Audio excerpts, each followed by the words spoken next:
Okay, hi everybody. A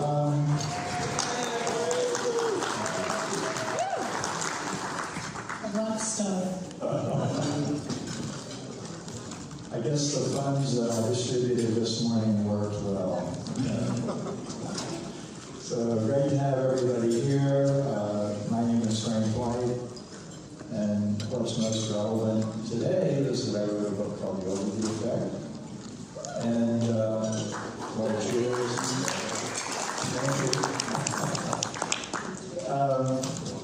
You know, and what's really important about that book, in my mind, is the interviews with astronauts. And the most recent edition has, I think, 41 interviews, and that's going to last a long time, even after my verbiage is irrelevant. So I thought, when John and Allison asked me to do this with Sharon today, I thought, that'll be easy. That's what I do. We'll do a simulation of an astronaut interview. So I wasn't concerned. And last night at the reception, John said to me, this is really important. Everybody's waiting for this. Don't screw it up. So we're a little nervous now. But then before we started, John said, have fun. So we're going to have fun. So let me just tell you, we have a really important guest here, Sharon Hagle. Sharon and her husband, Mark, are the first married couple to fly on a commercial spacecraft. And we're still talking. Well, the flight was only 11 minutes, so after all. 11 minutes can be a long time.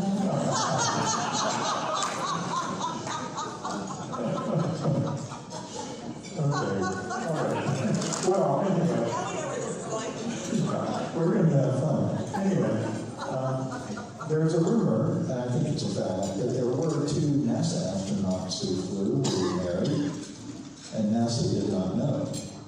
So I think that Mark and Sharon are the first married couple to go into space when everybody knew in advance you were married. On a commercial Yes. space vehicle. Yes. And probably the first legal kiss in space. All right. The first legal kiss in space. There you go. Milestones are important in the space field. Anyway, I just want to say that they flew on an S-20, New Shepard 20, in March of last year. That's a Blue Origin flight. And like a lot of astronauts, when she, actually before you went, I think, but since you've come back, Sharon has created SpaceKids Global and another organization called Making Space for Girls. And so like a lot of astronauts, she is bringing her experience back and sharing it for the good of Earth. So that is a very important part of astronaut experience. So what we're going to do is really talk about what it's like and how Sharon and Mark got there. And Sharon, it's great to have you, first of all. And I always start my interviews with, how did you get interested in, I don't like to say going into space, because as we know, we're already in space. The Earth is in space, but leaving planet Earth and looking back, how did you first get interested in it? Well, Frank, when you first said you wanted to continue the conversation, I thought it would be a little more intimate, not with 3 London space experts. Yes. Well, This is a little John and Allison intervened. No, I started first being introduced to space back in 1961 when Alan Shepard was the first American to go to space. I was in the 6th grade listening to a PA system. And you know what an honor it is to be 67 years later and fly a commercial space vehicle named after him, the New Shepard. It wasn't until many years later, because I was raised in Charleston, West Virginia, And as you know, it's a long way from West Virginia to Kennedy Space Center. So as a child, I thought, wow, this is so exciting. This has never been done before. But what does it have to do with me? And, you know, after 16 years, dreams do come true. So we signed up. The first example was in 2007 with Virgin Galactic, Richard Branson's program. In fact, we have some other Virgin Galactic future astronauts here today. And then we had an opportunity to fly with Blue. And being on the NS-20, each crew is allowed to name their vehicle. We were the 20th flight, and we were the 20th person, so we came up with our name, and we were in 20s. Great name. And you did a lot, you and Mark did a lot of preparation. I don't know, in a way, I think you were preparing for space, not just Blue Origin. So I know we have a video, and maybe you could, is that a video or just a slide? Just a slide. Maybe you could tell us a little bit about what all you did to get ready for space. Well, we were really prepared. Blue Origin has about 4 days of training, and I like to tell the kids, by the way, my audience is 5 to 12 years old. What we try to do with SpaceKids Global is get kids excited about their futures in space by making learning fun again. And that's by bringing hands-on projects to them, like sending space science projects to the ISS, our partnership with Zero G, where we had a national competition on why I want to go to space, and we have 2 winners, one on the East Coast and the West Coast, that got to do the flag. So the first photo is when we were in Russia. We actually have done Zero G several times. We've trained in, at NASCAR in Philadelphia with the NASA astronauts trained. And then we've gone to Star City, Russia, and we trained with the Russian cosmonauts. So the first one is the M-29s, the Russian planes. We reached about 63,000 feet. You can see the curvature of the Earth. Every crew on Blue Origin has an official crew shot. Lots of the crews prior to us were always looking like they were standing around. I think even Jeff Bezos was just standing around by the engine. We wanted everybody to know that we were definitely in space and we were having fun. The other photo is in Russia, Star City, the IDAs. In the lower corner was NASCAR with the centrifuge. We had a lot of training at Blue. We sat around and told the kids to study, study, study. If you don't like to study, you're not going to be able to go to space. And then we were in and out of the capsule during training. I tell the kids that we had to train so many days that it took us 3.5 days to learn how to buckle a seatbelt. And they think that's really weird, that must be dumb. But it's not so much that, but it's a 5-point harness. And the real training is to how to get into the seat. Because you can't sit in a seat like you do on Earth, because you'll bounce out and be on the other side of the capsule. Yeah, I actually had a chance to get into that capsule. And it's not that easy, so I can see why it took a while to get into it. So, well, let's move to the heart of the conversation, which is the experience itself. And one thing I've noticed in talking to astronauts, that moment of weightlessness, that moment of looking at the Earth, yes, it's the peak, but it really starts way before that, and it keeps going. It evolves afterwards. So if you could tell us about your experience, but I know the day before you went, you had an insight, you had an epiphany about what was actually happening to you. I just met Frank about 3 or 4 weeks ago when Blue Origin had its first annual reunion of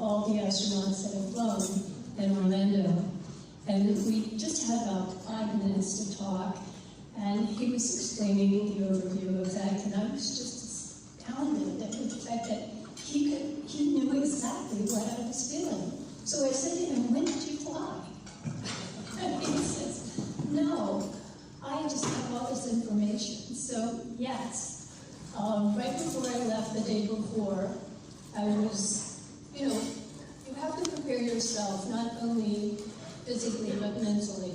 And Virgin Galactic and Blue, they'll watch you, not only to see how your behavior is, as somebody mentioned earlier, but also psychologically, because you don't want to be up there and somebody freak out.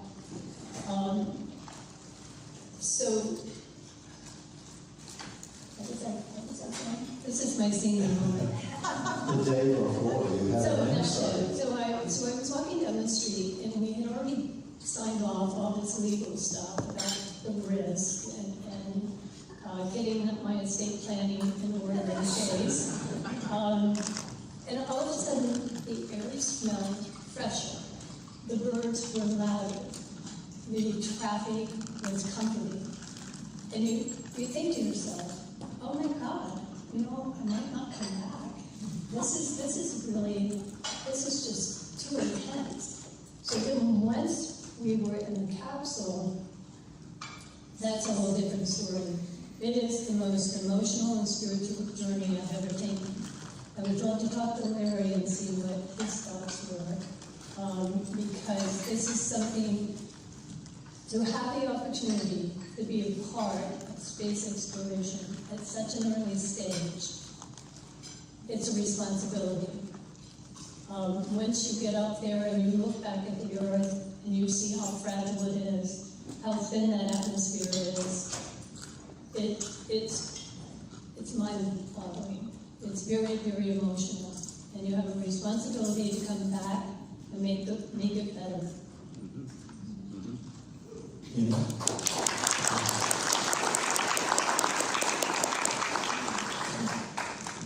I'm glad you talked about that realization you had before you flew, because I think all of us need to always understand, even with commercial spaceflight and a short 11-minute flight like Blue Origin, the danger isn't gone.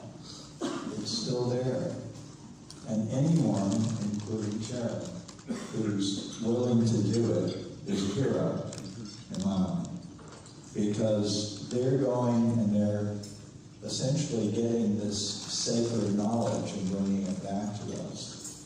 That's what the overview effect is. It's the knowledge of who we are and where we are in this infinite universe that we're in. And I'd like to probe a little bit more into the experience. I was told by people before Blue Origin flew, well, Frank, you can't experience the overview effect on a Blue Origin flight. It's too short. They don't go far enough.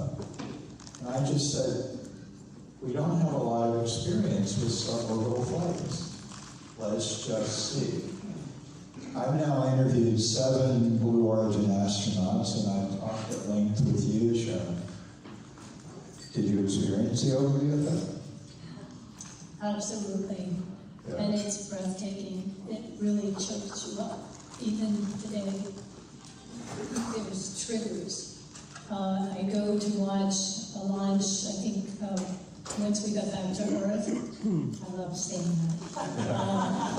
3 days later, we were over at Kennedy Space Center for the Axiom 1 launch. My husband and I walked in. We saw the counter. You're so used to being inside the capsule, looking at your monitor for the countdown. By the time we got out to the balcony, and they were counting 3, 2, 1, and you feel those engines ignite, we just burst into tears. And we're not the only one. Look at my friend Bill Shatner. He was just overwhelmed. But yes, it is very, very emotional. Yeah. You know, in interviewing astronauts, I've now had at least 4 of them admit to me, and these are NASA astronauts, these are professionals. They admitted to me when I first saw the Earth in orbit, I cried. And so, you know, it's not just a cognitive shift, which we always say it's a cognitive shift in identity and awareness, but it's also very emotional. And I think we're still trying to understand why is it so very emotional. What is it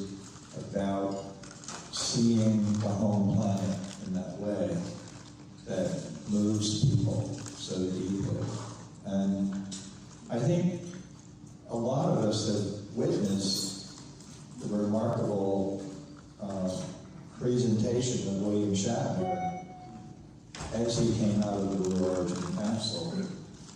And I know you know him pretty well. How would you compare your experience in Mars to what he said? Well, one of the differences that we had was when Bill came off the capsule, he was just so emotionally exposed. I think he surprised himself with how emotional it was. But then after he'd been back a couple of days, all of a sudden he went to this death sign. And I was really surprised because that wasn't what we had talked about. So I think you have to be careful with the media because they can spin things. In my opinion, the worst thing about and scariest thing about going to space is we had to be weighed in every week. That's not fun. All of you who want to go on Blue Origin, listen to this. I didn't know about that. I stored that away for future reference. When I was at that reception, everybody was trying to find out, who are you? Are you a flown astronaut or are you a future astronaut? People had asked me, and I said I'm an NYAA. Anybody know what that is? Not yet an astronaut. I had to make up some kind of title.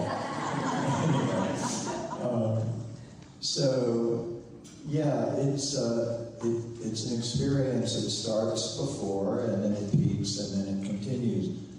And I think you've already talked about it. It's still there for you, right? I mean, it's still an emotional and evolving feeling. Yeah. And I think the thing that really surprised me about the whole launch was just the experience that once you get out there, it's pitch black. It's not like the movies and Hollywood and stuff. There's no stars, there's no light reflection. It's black. And it's like a black veil. As we were talking to the kids, they said, well, what's the launch like? And I tell them, I said, you're sitting there in a capsule, and all of a sudden, finally, we took off. I don't know if you remember, but we had a 46-minute hold. We made history. I'd say we got a bigger bang for the buck. But there's so many factors that come in, like when you're going up the tower, the helicopters and the drones, and Felix, the cameraman, has a camera right in front of me as I'm trying to walk up. And I'm from Florida, so I'm already at a disadvantage because I'm huffing and puffing because they're at an altitude already. And then once we get into the capsule and the engines ignite, the first thing is deafening roar of the engines. And then your seat starts to rumble. And you know how you watch the launches and there's about 2 or 3 seconds where it doesn't look like it's getting off? Yeah. And I went, oh, shoot. It's not getting off. But just about 2 seconds later, you start feeling the G-forces. And you look out the window, and the ground starts to fall away very quickly, and the sky goes from a deep blue to a light blue to a white to dark. And right before you get to the darkness, you have this blinding sunlight that some of the astronauts were actually taking sunglasses. But then, and then right as you take off, the whole ceiling in the capsule turns red. And that's a reflection from the engines, and they tell you not to freak out about that. That's good. But it was just an amazing journey, and I'm so thankful and so excited to be able to come back to Earth and share it with kids and get them excited about their futures and start letting them talk about what it's going to be like to live off planet. And help that the 3.5 million vacancies in the STEAM field predicted by 2025, we've got to get these kids engaged. I think that's something we should talk about. Tell us about your work with young people, with the 2 organizations you founded or co-founded. And what are they most interested in? What inspires them? Well, I think we've heard a little bit about it this morning. We're a nonprofit organization in Orlando.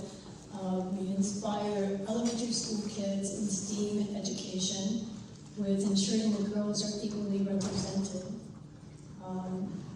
We have started this for 2 reasons. I was reading the International Educational Forum, and the U.S. that used to be in the top 5 in math and science is now 38 in math and 41 in science. I think something has to be done, and done quickly for this next generation. And is there anything that you can put your finger on that is critical to getting young people excited about this? Is it hearing about a launch, or thinking of themselves as an astronaut? Or I know you've tried to point out to them there's more to it than being an astronaut. I think that's critical. That's the number one thing that we've learned over the years, the 8 years that we've been in operation, is kids think the only job in the space industry is an astronaut. And what we need to get the message out is that we're going to need everyone. Everything we have here on Earth, we're going to need in the future on other planets. Teachers, farmers, electricians. Yes, we're going to need the engineers and the space attorneys. Lawyers. But our theory is space is for everyone. There's a place for you. We just need to figure out what that is. I think that's really important. And what about making space for girls? That seems a little bit of a different emphasis. Yeah, so SpaceKids Global partnered with Girl Scouts, and we formed this organization about 2 years ago. We've had national competitions. We sent 21 science projects to the ISS. The girls. Now forget who was talking this morning about ants, but we actually did send ants to the ISS. We call them astronauts. Astronauts, okay. That's wonderful. Well, I think all of us here would agree that presenting this larger image is very, very important. And I like to talk about moving from mission to migration. It was discussed earlier in the panel that if reasonably large numbers of human beings could live comfortably and survive out in the solar ecosystem, it could be great for the Earth to reduce some of the pressure that we humans are putting on the planet. And yet, where the understanding of space exploration is right now on planet Earth, it's very low, very low. And the idea of large numbers of people actually living elsewhere is very new. So young people don't have a sort of a barrier against thinking big, I think. So it's very important to get to that. I had the opportunity to listen to Dr. Michio Kaku. He was speaking there in Winter Park, Florida at Rollins College, and he was saying, as I mentioned, that if you don't have kids with the math and science by 6 and 7, you're going to lose them.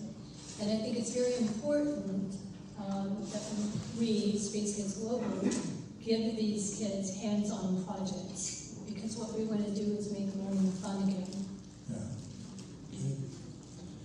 Now, I want to move on to another unique thing about Sharon and Mark. A lot of astronauts that I've interviewed had one space mission, and they were delighted. I got there once. Now, Mark and Sharon aren't like that. First of all, I hear you want to go back on Blue Origin. We are going back. You are going back. We've been assigned a mission and a crew. Okay. I just can't say when, because NDAs are nasty. So they are going back. they'll be the first married couple to fly twice into outer space. So that's not the end of it, though. You want to do more than that. This suborbital stuff's not enough, right?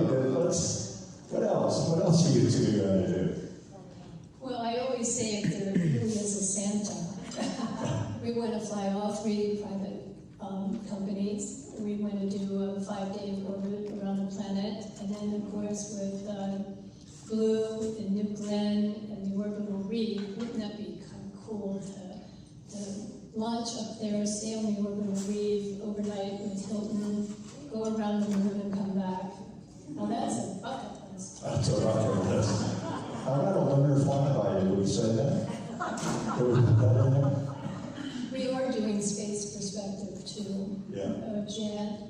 Jane and Tabor were on crew 4. 4 seems to be the lucky number. Wow. So, you know, what can I say? If your goals in life are not broad and ambitious, I think you should listen to Sharon and think about what she and Mark are doing. You know, they could rest on their laurels and be happily retired in Florida, but no, they're going again and again and try to experience everything that this new era offers. Well, and just to add, with our new mission with Blue, Blue allows an astronaut to have 8 guests per astronaut. So with my husband and I, we got 16. On our first launch, we took family and friends. This time, we're opening up to kids in North America. We will be doing a drawing. We'll take 8 kids plus a parent.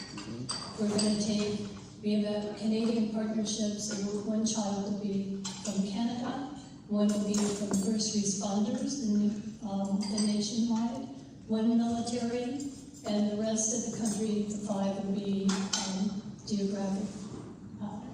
So they'll be able to come to Astronaut Village, see the launch up close and personal, and feel those rockets when they take off. I'm pretty sure in the future when somebody interviews one of these kids and says, "What made you want to become an astronaut?" they'll probably say, "I watched Mark and Sharon lift off." I'm sure that'll happen. Yeah, so the way I close all my interviews with astronauts is I say, "Was there a question I should have asked that you'd like to answer?" I think you covered it, Frank. Okay, that's what they all say. They all say, "No, you did a great job." Okay, so it is time for Q&A. Hands are up. Let's find out what people want to know. Somebody with a mic. I think that's Mr. Santa. You're closer. Thank you. Thank you so much. That was wonderful, and it was awesome to hear your vision and hear the future.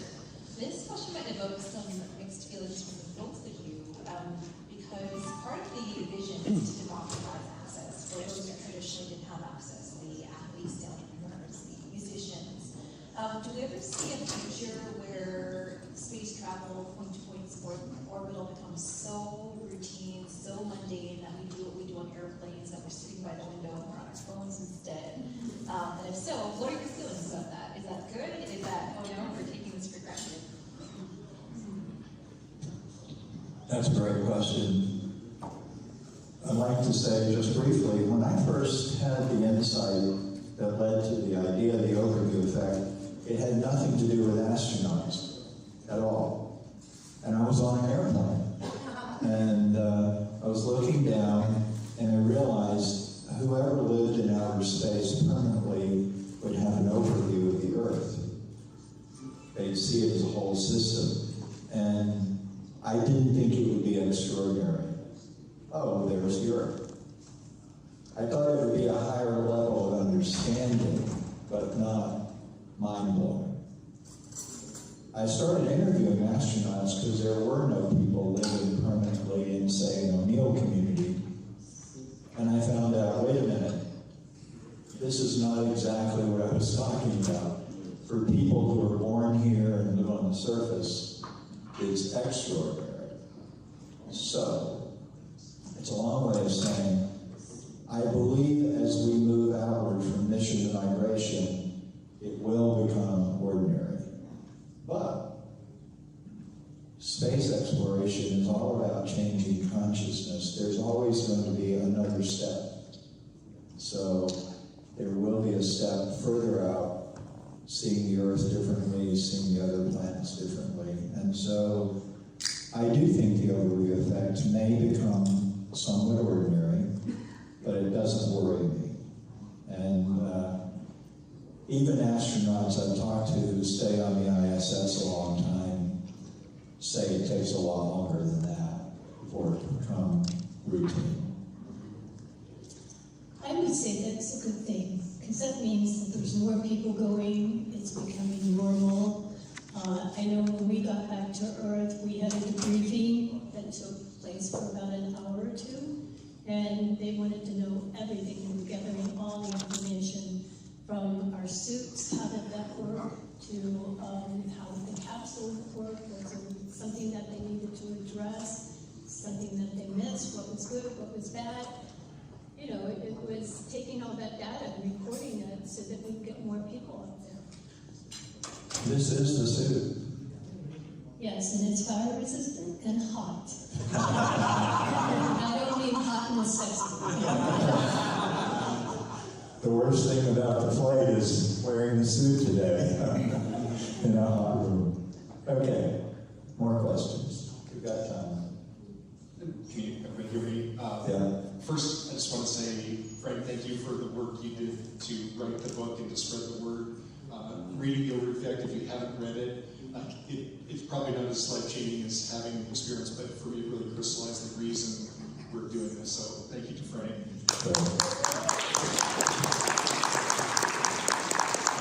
The first question actually is for this room, people in this room. How do we get Frank to space? So please think about that, and maybe this time next year, Frank, you can talk about your experience. That's my goal. Second question, Sharon, for you. How would you describe the bond that formed between you and your crewmates having that common experience? You mentioned William Shatner and his experience, but with the crew as a whole, what did that mean to be able to have that experience with the other crewmates? Well, I don't know if you remember, but our sixth crew member was supposed to be Pete Davison. And fortunately, Gary Lai, who was the architect of New Shepard.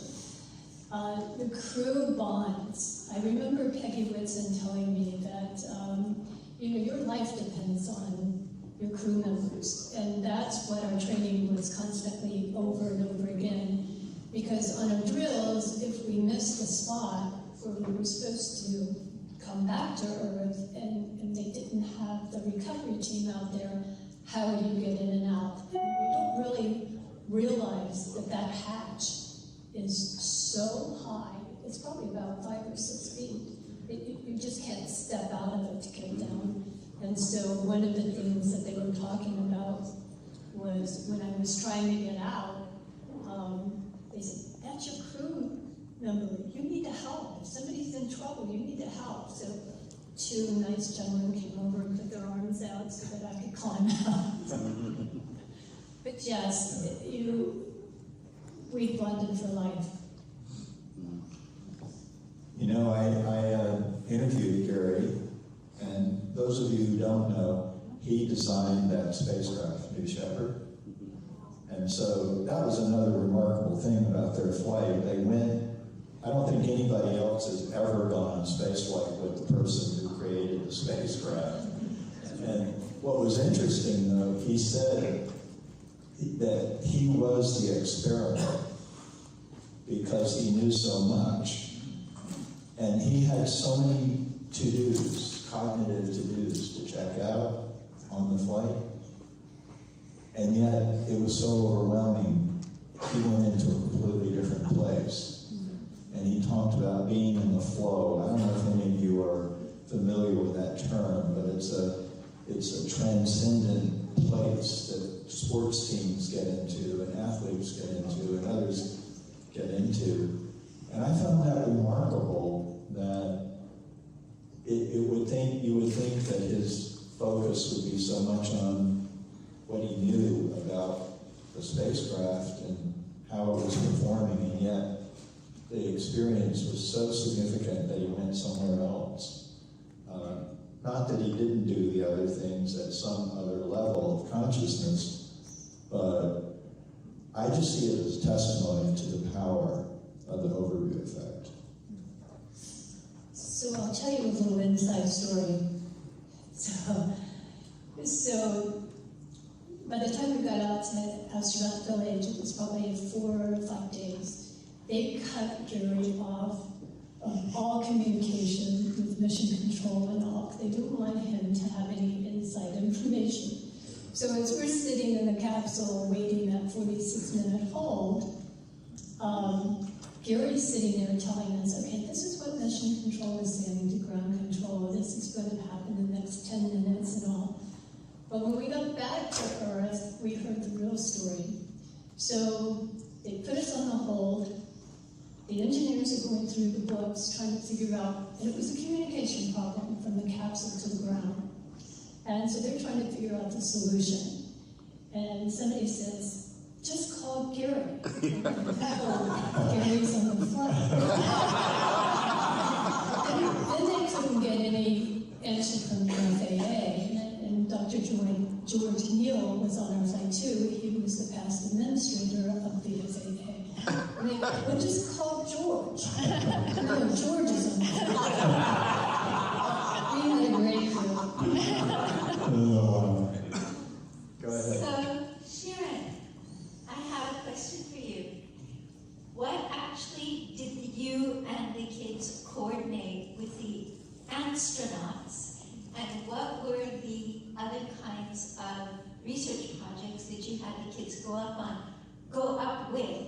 And we just were at the Next Generation Space Research Conference, and so many of these different rockets are asking for researchers, and everywhere from your kids on up. And so I'm just wondering what you guys did and what did the astronauts do up there? Well, we were fortunate because some of the science projects in the Faraday box, they had a problem with communication. And so not only did the girls get to launch once, but they got to send their projects back up twice. So that was kind of cool. And NASA actually accepts them as scientists. And here these kids are 10 and 11 years old and can now say they worked with NASA. With our essay competition with our partnership with Zero G, we had one gentleman, Brian, who lived in New Jersey. He was 11 years old, and we had the who's who and the judges. We had NASA, we had the ISS. I was very excited to be able to bring Blue Origin, Virgin, and SpaceX all together for the benefit of educating kids. So Brian had this essay that none of us thought that he really wrote, because he would go in comparison and talk like this 35-year-old. And so we decided to give him a chance, and we had a Zoom call with him. He shows up in his father's study with a tie on, and he speaks exactly like that. And he was so excited. And he's taking college courses. He's homeschooled, and he teaches English to kids and adults in his spare time. Amazing. Young people can do a lot when we let them do it, can't they? One more question? What happened with the ants? The ants survived. They came back out. Wow. So, are you going to? Your students can present at the ISS R&D conference, right? Are they going to be doing that? I don't know that. Oh, wow. Okay. I'll chat to you later. Okay. Yeah. One more. Melissa from Chicago. This question is for you, Sharon. Out of all your preparation and now that you've completed the flight, you've